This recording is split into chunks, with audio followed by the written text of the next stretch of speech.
తూర్పు భాగాన్ని చూడగా ఎవరో కానరాలేదు, పరమడ భాగం చూడగా ఎవరో కానరాలేదు. ఇంకా మిగిలిన భాగాలు రెండు ఉన్నాయి, రెండు భాగాలు ఉన్నాయి, ఉత్తర భాగం దక్షిణ భాగం.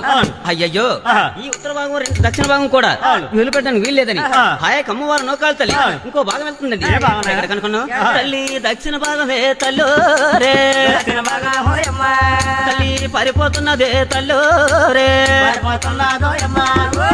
దక్షిణ భాగమో తల్లు దక్షిణ భాగం హోయమ్మ పరిపోతున్నదే తల్లు పరిపోతున్నదోయమ్మ దక్షిణ భాగాన్నే తండ్రు రే, దక్షిణ భాగాల్లో పడు కనరాలేదమ్మో తండ్రు రే, రాలేదమ్మ తండ్రి దక్షిణ భాగాల తండ్రు దక్షిణ భాగాల తండ్రి అవునవును మా తండ్రు రాలేదమ్మ తండ్రి తల్లి ఉత్తర భాగమే తల్లు రే, ఉత్తర భాగం హోయమ్మ తల్లి రొమ్ముకెళ్తున్నాదోయమ్మో